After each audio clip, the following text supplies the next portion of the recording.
The helmet rose 6 inches above the rubble. Just 6 inches. Barely visible through the morning smoke that hung over the laser chemical plant in Stalingrad. It stayed there for perhaps 3 seconds before a sharp crack echoed across the ruins and the helmet jerked backward, a neat hole punched through the crown. Nikolai Kulikov fell backward with a theatrical scream, clutching at imaginary wounds. His partner, lying motionless in a depression 15 meters away, watched through the narrow gap between 2 chunks of concrete. Vasily Zaitsev had been watching the same piece of sheet metal for 3 days. He had memorized every scratch, every discoloration, every bent edge. And now, in the instant after that rifle shot, he saw what he had been waiting for. A reflection. The briefest glint of glass catching the November sun as someone behind that sheet metal shifted position, believing their work was done. Zaitsev fired once.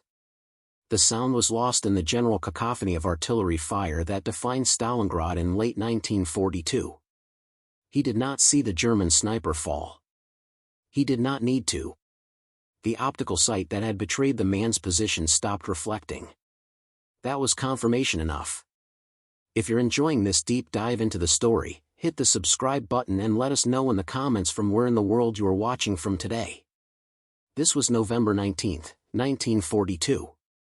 The morning was cold, perhaps -5 degrees Celsius, with the kind of bitter wind that made every breath painful. The ruins of Stalingrad's industrial district stretched in all directions, a landscape transformed by months of brutal fighting into something that barely resembled a city anymore. Buildings existed only as partial walls and collapsed floors. Streets had disappeared under rubble. The ground itself was churned earth and broken brick and shattered glass. And in this devastated terrain, Soviet snipers hunted German officers. The German lying dead behind his sheet metal barricade was not the first officer Zaitsev had killed that week. He was not even the first that day. Soviet snipers in Stalingrad had discovered something that would fundamentally change urban warfare tactics for generations to come. In the chaos of close-quarters city fighting, where artillery and tanks struggled to function effectively, where conventional military doctrine collapsed into desperate street-to-street combat, the sniper became the most valuable weapon on the battlefield. But this was not about individual marksmanship alone. This was systematic psychological warfare conducted with rifles and patience and an understanding of human psychology that turned enemy officers into high-value targets whose deaths would ripple through entire battalions. The German Sixth Army, trapped in Stalingrad since September, was discovering that their command structure was being systematically dismantled. Company commanders who stood to direct their men. Battalion officers who moved between positions to coordinate defenses. Artillery observers who needed to see their targets. Staff officers carrying orders between headquarters and frontline units. All of them were dying.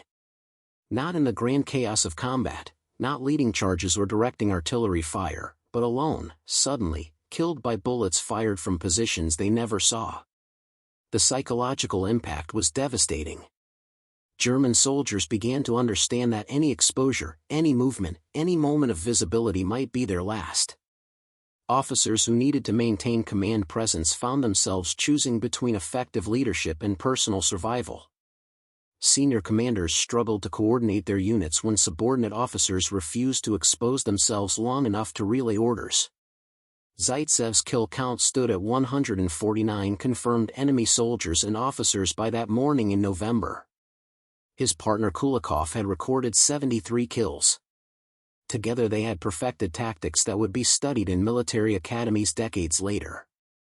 The helmet decoy. The mirror observation. The patient reconnaissance that could last days. The systematic targeting of anyone who appeared to be directing other soldiers. They were teaching these techniques to other Soviet snipers. Within the ruins of the laser chemical plant, a makeshift sniper school operated where experienced hunters like Zaitsev passed their knowledge to new students. The curriculum was practical and brutal. How to remain motionless for hours. How to read battlefield patterns. How to identify officers by their behavior rather than their uniforms. How to use decoys to make enemy snipers reveal their positions. How to survive in an environment where a single moment of carelessness meant death. This was the reality of Stalingrad in the winter of 1942. And the Germans were losing. The Battle of Stalingrad had begun in August 1942 when German forces launched Operation Blue, Hitler's plan to capture the oil fields of the Caucasus and cut Soviet communications along the Volga River. The city of Stalingrad held strategic value, but it also carried immense symbolic weight. It bore Stalin's name. Neither Hitler nor Stalin could accept its loss without admitting weakness. By September, the German Sixth Army under General Friedrich Paulus had pushed into the city itself. What followed was unlike any battle the Wehrmacht had ever fought. The blitzkrieg tactics that had conquered Poland and France were useless in Stalingrad's ruins. Tanks could not maneuver through rubble-choked streets. Artillery fire simply created more debris for defenders to hide behind. Infantry advances that would have taken hours in open terrain consumed days as soldiers fought for individual buildings, floors, even rooms. The Soviet 62nd Army, commanded by Vasily Zaitsev, adopted a defensive strategy that deliberately negated German advantages. Zaitsev called it hugging the enemy, keeping Soviet positions so close to German lines that the Wehrmacht could not use artillery or air support without hitting their own troops. The front line in Stalingrad was often measured in meters rather than kilometers. In some sectors, Soviet and German soldiers occupied different floors of the same building. This environment transformed the role of snipers from specialized reconnaissance assets into primary combat weapons. Soviet military doctrine had recognized the value of snipers before the war, establishing formal training programs in the 1930s.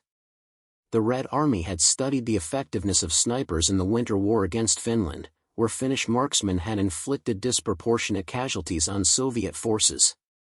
The lessons learned were now being applied with devastating efficiency. Soviet snipers received intensive training that combined practical marksmanship with field craft and psychological warfare techniques.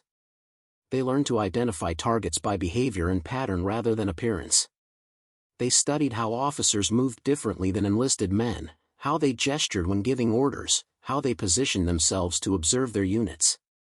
They practiced patience, learning to remain in position for days if necessary, waiting for the perfect shot.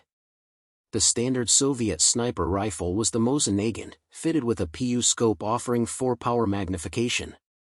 It was a robust weapon, reliable in the extreme cold that characterized Russian winters. The 7.62mm cartridge it fired was powerful enough to kill at ranges exceeding 800 meters, though most engagements in Stalingrad occurred at far closer distances. In the rubble-filled urban environment, a shot beyond 300 meters was considered long range. Soviet propaganda recognized the value of sniper stories for maintaining morale. Newspapers published accounts of successful snipers, creating heroes that soldiers throughout the Red Army could aspire to emulate. Frontline newspapers like Red Army Truth regularly featured stories about snipers and their kill counts. The propaganda served multiple purposes. It boosted Soviet morale by demonstrating that individual soldiers could make significant impacts. It demoralized German forces by creating an atmosphere of constant threat. It encouraged more soldiers to volunteer for sniper training. But beneath the propaganda was genuine tactical innovation. Soviet snipers in Stalingrad developed techniques that would be studied and adopted by militaries worldwide. They pioneered the use of two-man teams where a spotter and shooter worked together. They perfected camouflage techniques specific to urban warfare. They created systematic methods for identifying and eliminating high-value targets. The targeting of German officers was not random violence. It was calculated warfare designed to disrupt command and control. Every dead German officer meant delayed orders, confused subordinates, and hesitant responses to changing battlefield conditions. In conventional warfare, killing individual officers had limited impact because military organizations were designed to function despite casualties. But in Stalingrad's close-quarters chaos, where units often operated independently and communication was difficult, the loss of experienced officers created immediate tactical problems. German units in Stalingrad began reporting morale problems related specifically to sniper activity. Soldiers wrote letters home describing the constant fear of unseen enemies. After-action reports mention difficulty in getting officers to expose themselves long enough to direct their men effectively. The psychological impact of sniper warfare was achieving results beyond the simple mathematics of casualties inflicted.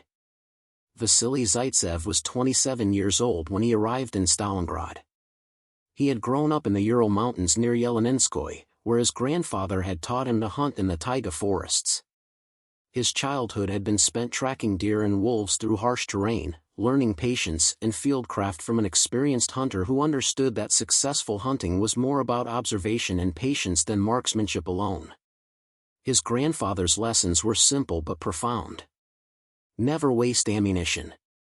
One shot should mean one kill. Study your praise patterns before attempting a shot. Use terrain to mask your approach. Understand that the animal's survival instincts are powerful and any mistake will cost you the opportunity. Move slowly, observe constantly, and never assume you are unseen. These lessons, learned while hunting game animals in sub-zero temperatures across difficult terrain, translated directly to urban warfare in Stalingrad. Zaitsev had joined the Soviet Navy in 1937, serving as a clerk in the Pacific Fleet. It was administrative work, far from combat. When Germany invaded in June 1941, he submitted multiple requests for transfer to frontline units. Each was denied. The Navy needed clerks as much as it needed combat soldiers. Finally, in September 1942, as the battle for Stalingrad intensified and the Red Army desperately needed reinforcements, his transfer was approved. He crossed the Volga River at night, part of a division-sized reinforcement that moved under cover of darkness to avoid German air attacks. The city he entered bore little resemblance to the industrial center it had been 6 months earlier. Entire neighborhoods had been reduced to rubble by German bombing. The Barakati gun factory, the Red October steel plant, the Lazar chemical plant, all had been transformed into fortified positions where soldiers fought among the wreckage of Soviet industry. Zaitsev was assigned to the 284th Rifle Division, part of the 62nd Army defending the city. His superiors quickly recognized his shooting ability. During his first engagement, an officer pointed out a German at approximately 800 meters. Zaitsev, using only the iron sights on his standard-issue Mosin Nagant rifle, killed the target with a single shot. Then he killed 2 more Germans who came to investigate. 3 shots, 3 kills, at ranges where most soldiers could not even identify targets clearly. This performance earned him a scoped rifle and assignment to sniper duties. Over the following days, he demonstrated abilities that exceeded even his superiors' expectations. He understood instinctively how to use the ruins for concealment. He could remain motionless for hours, ignoring cold and discomfort while waiting for targets to present themselves. He studied German patterns, learning where officers positioned themselves, when they moved between positions, how they behaved when directing their soldiers. Within his first 10 days in Stalingrad, Zaitsev killed 40 German soldiers. The number was verified by his commanders and witnessed by other Soviet soldiers. It was an extraordinary achievement that demonstrated both exceptional marksmanship and tactical intelligence. Soviet command recognized his value and assigned him to train other snipers. A school was established within the ruins, where Zaitsev and other experienced marksmen taught soldiers the craft of sniping. Students learned to identify officers by watching how other soldiers responded to them. They practiced with helmet decoys, learning to draw enemy fire and identify sniper positions by muzzle flashes. They studied the use of mirrors and reflective surfaces to observe areas they could not see directly.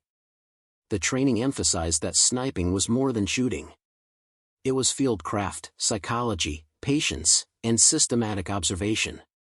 A successful sniper needed to understand battlefield dynamics, predict enemy behavior, and exploit every advantage terrain and circumstances provided. Students learned that their most valuable weapon was not their rifle but their ability to remain unseen while observing everything. By November 1942, Zaitsev had established himself as the Red Army's most celebrated sniper in Stalingrad. His confirmed kill count continued climbing.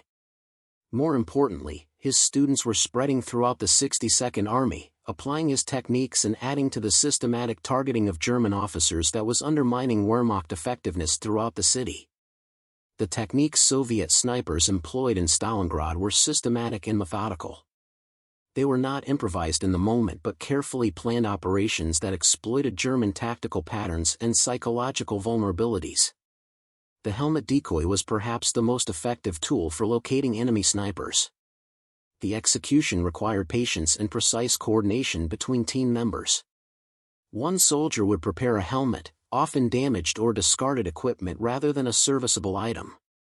This helmet would be mounted on a stick or piece of debris, positioned so it could be raised into view from a covered position. The key was movement that mimicked human behavior.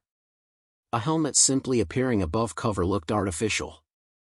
But a helmet that rose slowly, hesitated, perhaps moved slightly as if the wearer was scanning the area, appeared human. German snipers watching such movement through their scopes would see what appeared to be a Soviet soldier carelessly exposing himself. When the German fired, several things happened simultaneously. The soldier controlling the decoy would jerk it backward as if struck, sometimes adding a verbal cry for authenticity. The sound of the shot provided directional information. The muzzle flash, even partially concealed, gave a location. Most importantly, the bullet hole in the helmet provided precise trajectory information that could be used to triangulate the shooter's position.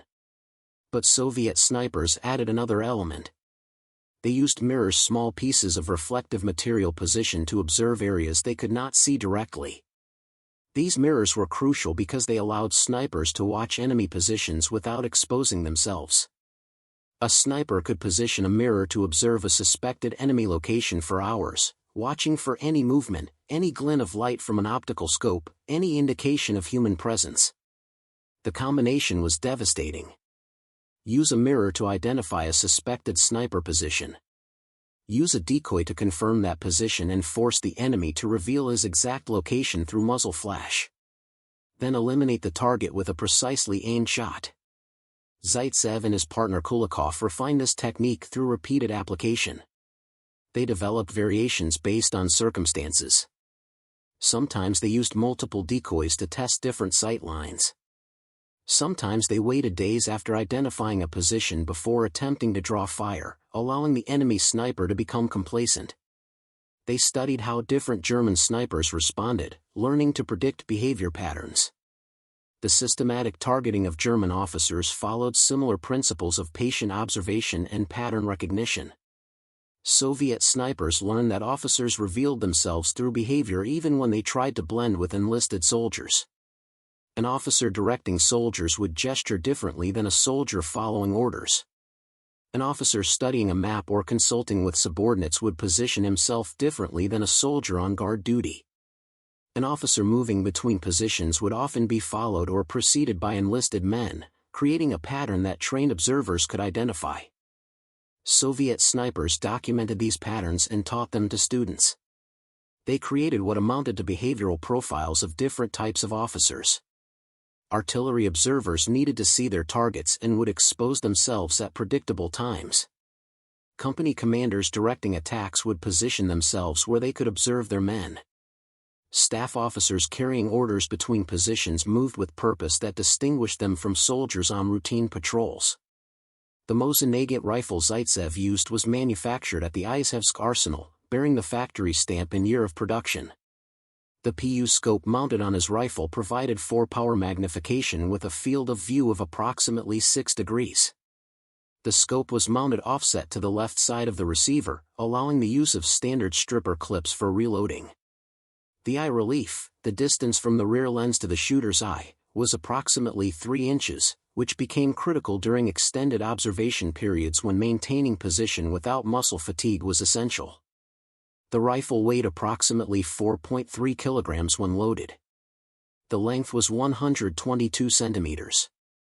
The barrel length was 73 centimeters. These specifications mattered because they affected how the weapon handled in confined urban spaces. A sniper moving through rubble needed to maneuver a weapon that was long and relatively heavy while maintaining the ability to take precise shots from awkward positions. If you find this story engaging, please take a moment to subscribe and enable notifications. It helps us continue producing in-depth content like this. The ammunition used was the standard 7.62 by 54 mm rimmed cartridge, a round that had been in Soviet service since 1891. The light ball round had a muzzle velocity of approximately 860 meters per second and effective range exceeding 800 meters. But in Stalingrad, most shots were taken at ranges below 300 meters simply because visibility beyond that distance was limited by smoke, dust, and the physical barriers created by ruined buildings. The impact of Soviet sniper operations became undeniable to German forces through accumulated evidence that could not be dismissed as isolated incidents or exaggerated propaganda claims. German unit commanders began documenting specific problems related to sniper activity in their daily reports and after-action assessments. The 6th Army headquarters received reports from multiple divisional commanders describing similar patterns. Officers were being killed at rates that exceeded normal combat casualties. The deaths were occurring in sectors that were otherwise quiet, during periods when no major fighting was underway. The victims were predominantly officers and non-commissioned officers, artillery observers, and soldiers performing command functions. This targeting pattern indicated systematic rather than opportunistic shooting. German soldiers writing letters home described the psychological impact. They mentioned the constant awareness that any movement might attract sniper fire. They described the fear that accompanied routine activities like bringing food forward to frontline positions or moving between buildings. Several letters referenced the need to move only during periods of reduced visibility or to use covered routes even when those routes added significant time to necessary movements. One German officer, captured after his position was overrun in early December, told Soviet interrogators that his company had lost 3 officers and 5 senior non-commissioned officers to sniper fire over a 2-week period. These casualties had occurred in a sector that experienced no major infantry assaults during that time. The loss of leadership had forced the unit to reorganize multiple times, promoting inexperienced soldiers into leadership positions they were not prepared to fill. The officer described specific changes in behavior that his unit had adopted. Officers stopped wearing any visible rank insignia. Soldiers were instructed to avoid saluting or showing deference to superiors when in exposed positions. Movement between buildings was restricted to nighttime when possible. Artillery observers, who needed to see their targets to direct fire effectively, were given strict instructions about exposure time and required to change positions after each fire mission. These measures reduced casualties but also degraded unit effectiveness. Commands that should have been conveyed immediately were delayed while waiting for safer movement opportunities. Coordination between units became more difficult when officers could not observe battlefield conditions directly. Artillery became less accurate when observers had to work from concealed positions with limited fields of view. The German response included increased emphasis on their own sniper operations. Wehrmacht sniper schools increased training throughput. Experienced snipers were pulled from other sectors and sent to Stalingrad. Counter-sniper tactics were developed and taught to units throughout the 6th Army. These measures achieved some success, killing Soviet snipers and temporarily reducing casualty rates in specific sectors. But the fundamental problem remained. German forces were attacking into prepared Soviet defensive positions. The defenders had the advantage of knowing their terrain intimately and could position snipers in locations that provided excellent fields of fire while remaining difficult to locate. German attackers had to expose themselves to make progress, creating targets that patient Soviet snipers could exploit. By late November, the broader strategic situation was changing in ways that made the sniper problem seem minor by comparison. Soviet forces launched Operation Uranus on November 19, a massive counteroffensive that struck at the Romanian and Italian forces protecting the 6th Army's flanks. Within days, Soviet armored spearheads had encircled the entire German force in Stalingrad, trapping approximately 280,000 German and Axis soldiers. The encirclement transformed the battle from an offensive operation into a desperate defensive struggle. German forces that had been attacking through the city were now fighting to maintain their positions against Soviet attempts to reduce the pocket. Supplies became scarce as the Luftwaffe proved unable to deliver sufficient food, ammunition, and fuel by air. Casualties mounted from combat, cold, and starvation.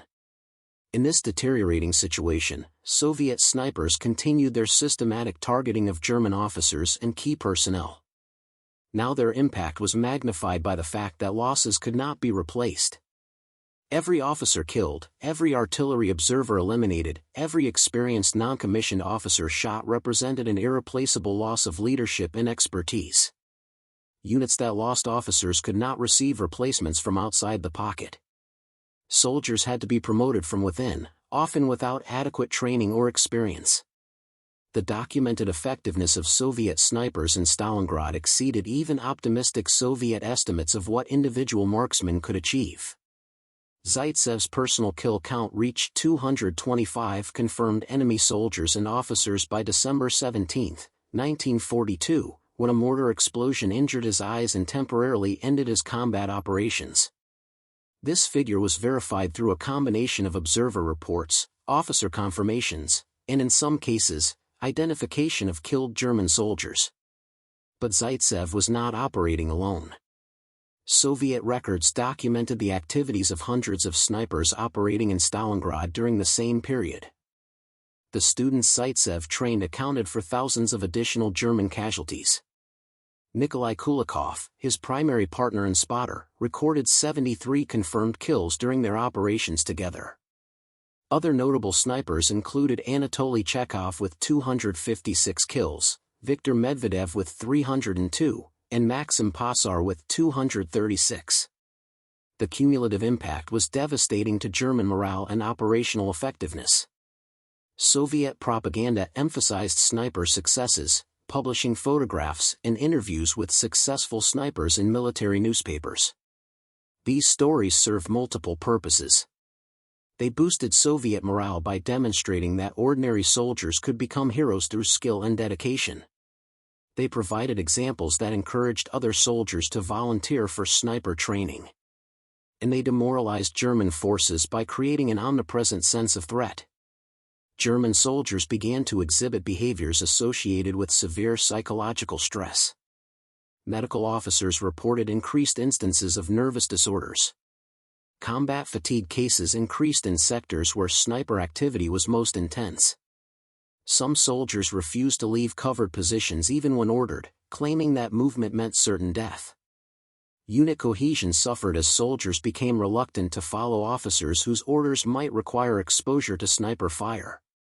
The targeting of officers created specific command and control problems that accumulated over time. German military doctrine emphasized junior officer initiative and decentralized decision-making, which worked effectively when officers could observe battlefield conditions and respond quickly to changing situations. But in Stalingrad, officers who exposed themselves to observe often became casualties. This forced a shift toward more centralized control where decisions were made by senior officers in protected locations based on second-hand reports from subordinates. This shift degraded German tactical responsiveness. By the time information moved from frontline soldiers to officers in protected positions, then back as orders to those same frontline soldiers, battlefield situations had often changed. Opportunities to exploit Soviet weaknesses were missed because officers lacked real-time awareness. Defensive adjustments came too slowly because the officers who could authorize changes were not seeing the tactical situation directly. The documented cases of German officers killed by Soviet snipers included company commanders, battalion staff officers, artillery observers, and in at least several instances, regimental-level officers who had moved too close to frontline positions. Each death forced organizational changes that consumed time and disrupted unit cohesion. Soldiers had to adjust to new commanders who might have different tactical preferences. Staff officers had to learn new procedures under fire. Artillery observers had to re-establish coordination with gun batteries. The psychological dimension of sniper warfare extended beyond the immediate casualties. German soldiers knew that somewhere in the ruins, Soviet snipers were watching, waiting for someone to make a mistake. This knowledge created constant low-level stress that accumulated over days and weeks. Soldiers could never fully relax even in supposedly secure rear areas because isolated sniper positions could exist anywhere the rubble provided cover. Every movement required assessment of sight lines and exposure.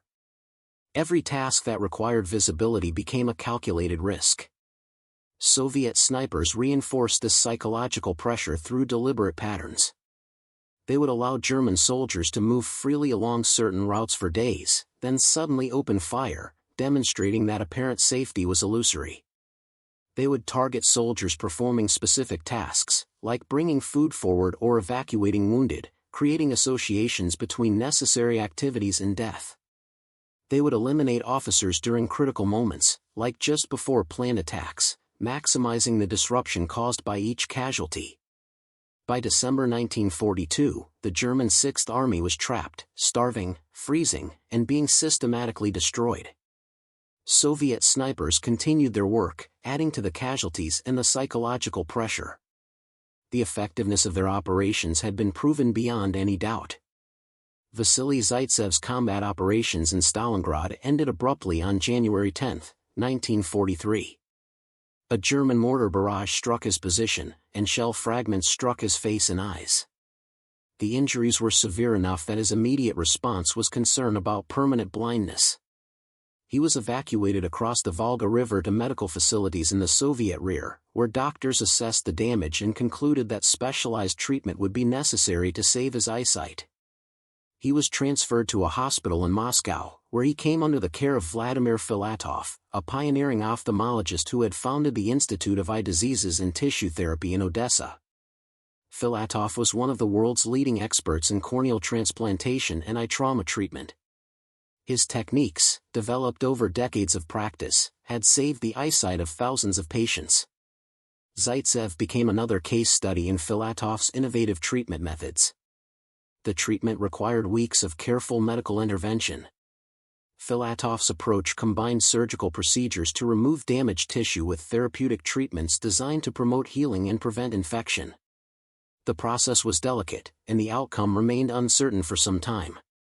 Zaitsev spent weeks in darkness, his eyes bandaged, waiting to learn whether he would ever see again. Gradually, his vision returned. First as vague awareness of light and shadow, then slowly improving to the point where he could distinguish shapes and eventually achieve functional vision. It was not perfect recovery. His eyes retained some damage from the wounds.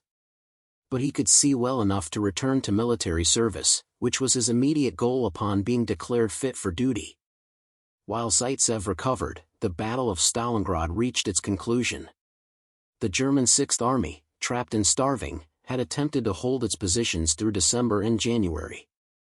Hitler had forbidden any attempt to break out of the encirclement, ordering the army to hold Stalingrad regardless of circumstances. The Luftwaffe's attempts to supply the trapped force by air proved completely inadequate. Aircraft could not deliver enough food, ammunition, fuel, and medical supplies to sustain 280,000 men through a Russian winter. German soldiers starved. They froze in positions they lacked fuel to heat. They died from untreated wounds because medical supplies ran out. They expended their ammunition fighting off Soviet attacks designed to reduce the pocket systematically. Unit after unit ceased to function as combat-effective forces. By late January, the pocket had been split into two isolated sections, neither capable of meaningful resistance.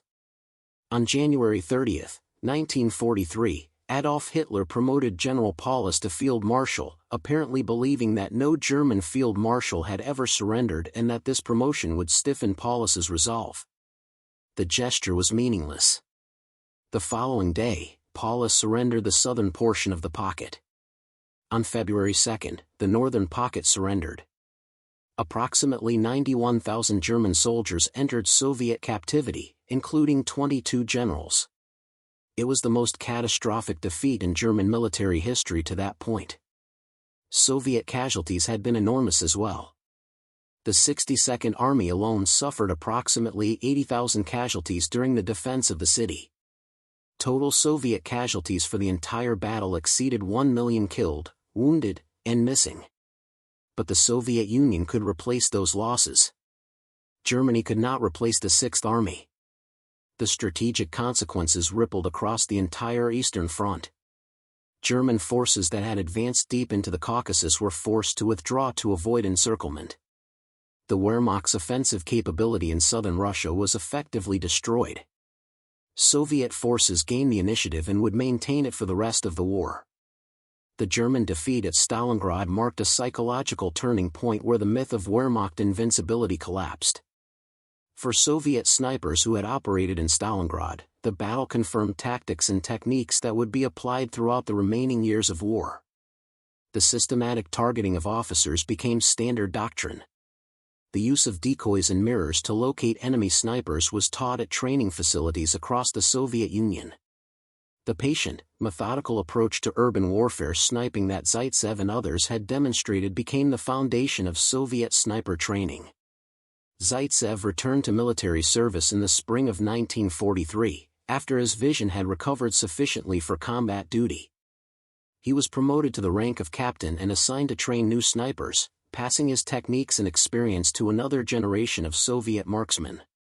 On February 22, 1943, while still recovering from his wounds, he was awarded the title Hero of the Soviet Union, the highest honor the Soviet government could bestow.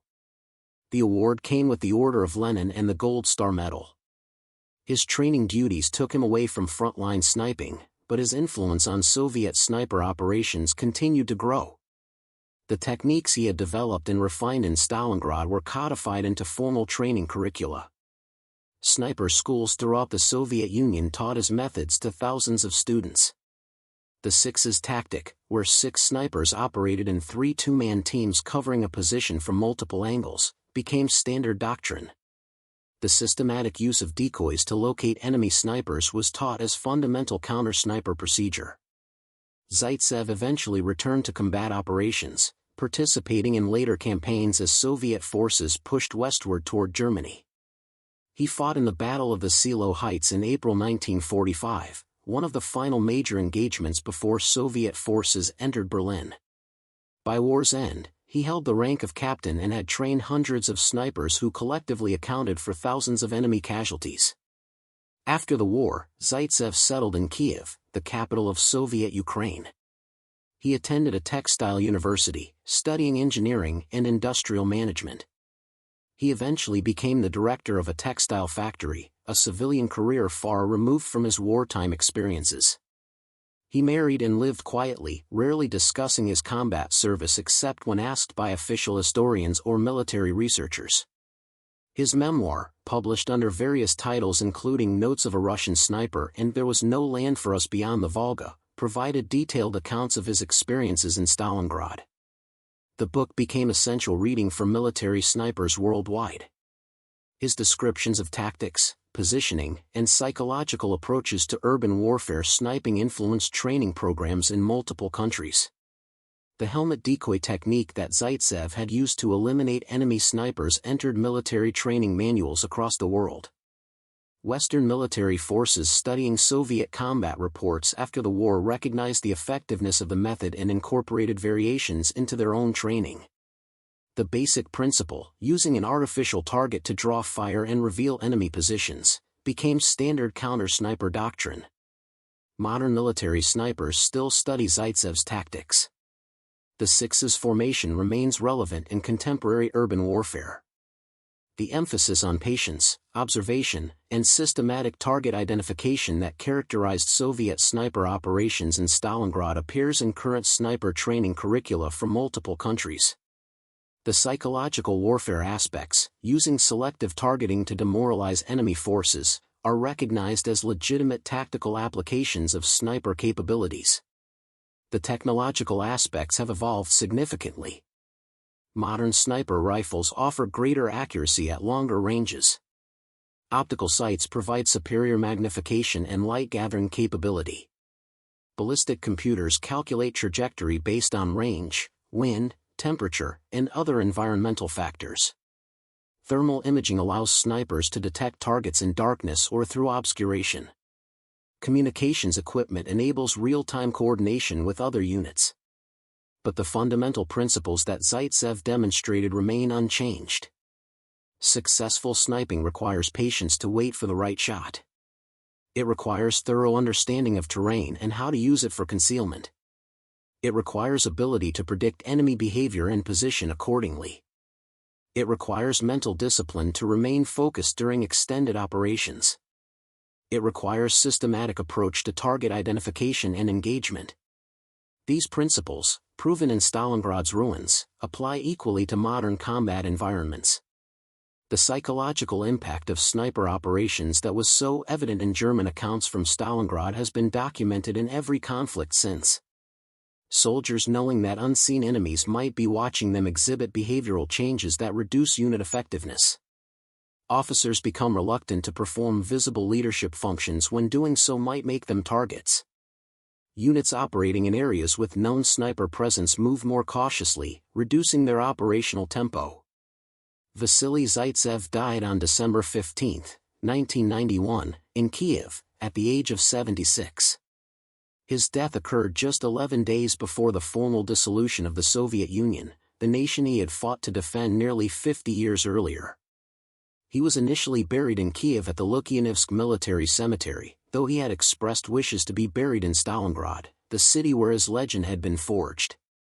For 15 years, his grave remained in Kiev. Then, in 2006, his remains were exhumed and transported to Volgograd, the modern name for the city once called Stalingrad. On January 31, 2006, exactly 63 years after the German surrender, Zaitsev was reburied with full military honors at the Mamayev Kurgan Memorial Complex, the massive monument commemorating the battle where 35,000 Soviet defenders are buried. The reburial ceremony drew military representatives from multiple countries. Colonel Donald Paquette, representing the United States Army Marksmanship Unit, attended and laid a wreath. His presence acknowledged that Zaitsev's contributions to sniper doctrine transcended national boundaries. The techniques developed in Stalingrad had influenced military training worldwide, and military professionals recognized that Zaitsev's innovations represented fundamental advances in the craft of military sniping. His Mosin-Nagant rifle, the weapon he had used to achieve 225 confirmed kills in Stalingrad, was preserved in a Volgograd museum. The rifle remains on display, its worn wooden stock and metalwork showing evidence of hard use in combat conditions. The PU scope that had been mounted on the rifle sits beside it. These physical artifacts connect modern visitors to the historical reality of Stalingrad's brutal urban warfare. The broader legacy of Soviet sniper operations in Stalingrad extended beyond individual achievements and tactical innovations. The battle demonstrated conclusively that properly trained and employed snipers could achieve strategic effects disproportionate to their numbers. A few hundred snipers had inflicted thousands of casualties on German forces while simultaneously degrading enemy morale and disrupting command functions. This force multiplication effect validated the resources devoted to sniper training and established snipers as valuable military assets rather than specialized support personnel. The psychological warfare dimension that Soviet snipers had exploited so effectively became recognized as an integral component of sniper operations. Modern military doctrine acknowledges that sniper effectiveness extends beyond simple casualty counts. The presence of snipers affects enemy behavior, forces tactical adjustments, and creates psychological stress that accumulates over time. These effects can be as militarily significant as the physical casualties snipers inflict. The systematic targeting of officers and key personnel that Soviet snipers pioneered in Stalingrad remains controversial in some military traditions. International humanitarian law protects certain categories of personnel, like medical staff, from deliberate targeting. But officers directing combat operations have always been legitimate military targets, and the effectiveness of targeting them was demonstrated beyond dispute in Stalingrad. The techniques themselves, the helmet decoys and mirror observations that open this story, seem almost primitive when described in simple terms. A helmet on a stick. A piece of mirror positioned to observe enemy locations.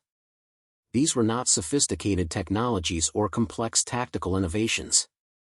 They were simple applications of basic principles, understanding of human psychology combined with patient execution. But their effectiveness came from the psychological insight that underlay their application.